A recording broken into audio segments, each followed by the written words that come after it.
Well, first of all, I'm disappointed in our third quarter performance because really that is what really kind of broke us. We didn't compete and we let a lot of things get to us, and we didn't have good leadership, and there wasn't enough timeouts for me to try to get them back. And so, give credit to Drexel. I mean, there's a reason why they won the championship last year and they have many banners up. We let little things get to us, and we just weren't aggressive, and we let the game get away from us when I thought we were actually competitive. Even if it was 9 or 8 points here and there, I always feel like we always have a chance if you can stay with somebody like this, but we let it get away from us. And I did not like the way that we just got pushed around, and we had some bad shots, and this is going to be definitely a learning experience. I'm going to watch a lot of film with them and just stay hard on them. Open it up to some questions. Coach, what's your first thought on back-to-backs in conference? It's a lot different than it is in a holiday tournament with the same foe and everything. Yes. Yeah, it definitely is different. And I think that it requires you to be in an excellent, conditioning and shape. I mean, and for us, I felt like we were flat at times. Even though, we were hosting, it's still back-to-back, and I know we had an 8-player rotation. They wear you down. We're struggling at the point guard position right now. And I think mentally it gets to you after a while. The pressure that they put on you for 40 minutes, that press, and then you got to get it in, you got to get it across, you got to get into something. And they love using that shot clock and keeping a lot of their opponents to 40 something points because, they just make you work, and just make you have to, offensively, they just really do a good job being aggressive on the defensive end. So we didn't handle their pressure well at all. So I think, the back-to-back games, we got to get used to mentally being tough and handling it, because I just felt like we were competitive, but after halftime coming out, we just looked flat. Sorry, go ahead, Brandon. My bad. Oh, you got it. I was just going to ask, is Mary injured? What is her status? Do you expect to have her back anytime soon? Well, we're hoping so. She's day-to-day. We hope that we can get her back. We're just going to take it day-to-day, and hopefully she can get healthy and get back. So that will really, really help us out. So we're just, day-to-day. Coach, what do you think the difference was between yesterday's game and today's game, specifically that third quarter? You actually outscored them yesterday, and the wheels sort of fell off in today's third quarter. Could you just talk about the difference in how you guys came out of the break? Yeah, we went away from our game plan. Yesterday, we got to line 32 times and only turned the ball over 12 times.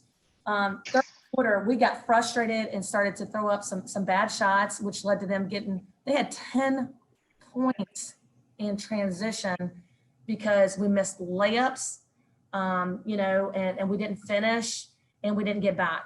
And when you give a team like that in the third quarter, 10 transition points, now you're in the hole.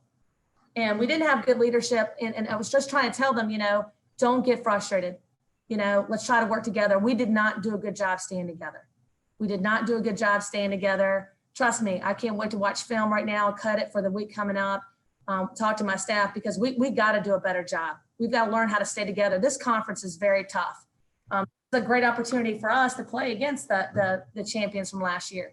And, Hill is one of the best in the conference, if not best out there in the conference. I think that she does a tremendous job of leading her team and she got underneath our skin. She's competitive. She really controls the tempo. And I felt like they controlled and dominated the tempo, and it got away from us. So they were more aggressive. And I think, to your point, yesterday, we were aggressive. We got to the line 32 times, even though we missed a lot of free throws. I mean, we took care of the ball. And I think that we got frustrated and started throwing some bad passes and not meeting our passes, and our spacing was bad. And so we've got to regroup and do a better job, because like I said, we're more than capable of beating a team like Drexel, but it's going to come down to fundamentals. It really, truly is going to come down to the little things. What'd you learn about your team this weekend? Well, I was just saying, Taylor Webster, 40 minutes for us, right? Having to play basically as a forward, bringing the ball up as a point guard. She's doing a lot of stuff for us. And, she's a freshman. Evan Miller's a freshman. I mean, she's learning, and she does good things. And then sometimes she'll, take some bad shots, but she plays hard, which is, good for us. And then, we've got some players that need to learn how to play together. They got too frustrated today.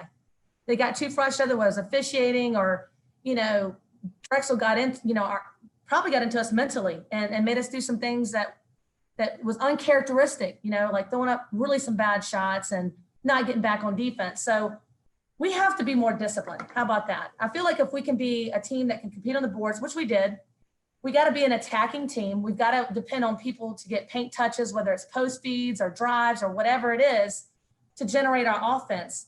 And sometimes I think that we settle for the three. So we got to get back to really being disciplined and what's a good shot and getting certain people the ball. Taylor Webster does so many great things for us. I think that she's going to help us with our identity. We all know CA is going to be double team and triple team, inside. We got to have other people really step up and be consistent for us. So I think our team just really needs to grow in the leadership department, if you ask me. We need to really have somebody out there controlling our team and controlling the tempo, because I feel like sometimes they just, whether it's, freshmen or lack of experience of them playing together, we don't really have that one person kind of stepping up to talk. I think Jenny DeGraff even kind of said it in the locker room, because she's like, I was once in your shoes. You got to be that one person, no matter what, things get tough, you get tougher. And if it's just, talking to each other or making sure you hold each other accountable, that's what we need right now desperately. We need people to really talk and figure it out together. So we're going to get back to it and hopefully own our identity as really working hard, controlling the boards and being an attacking team.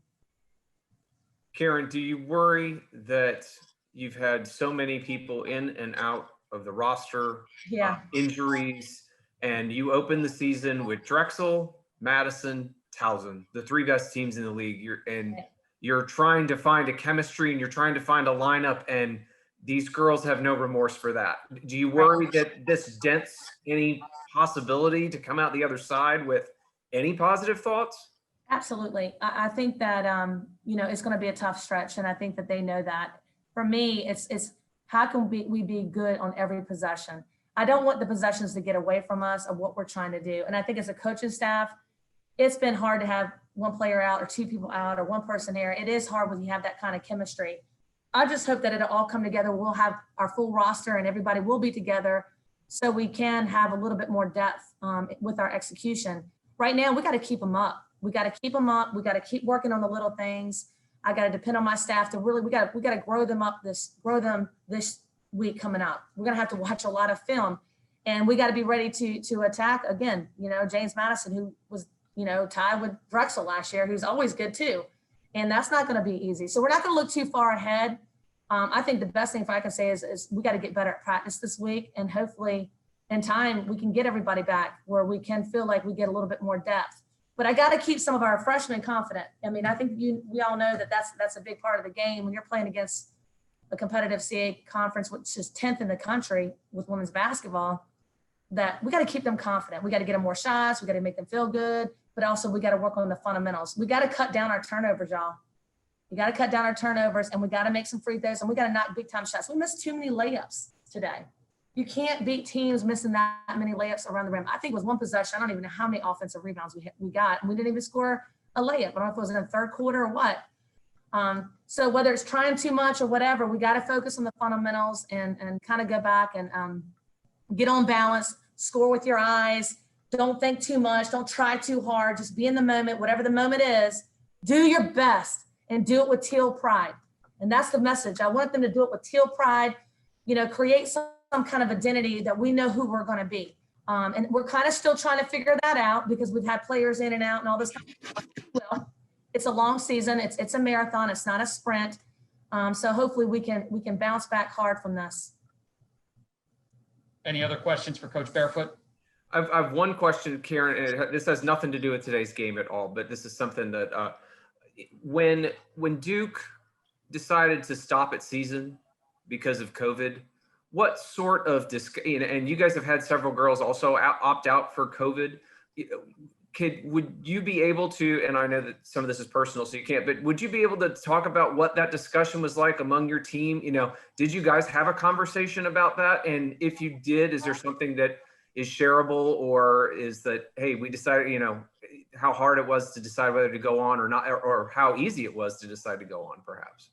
Well, and regarding the COVID and people opting out, I mean, it's a very difficult situation for everybody.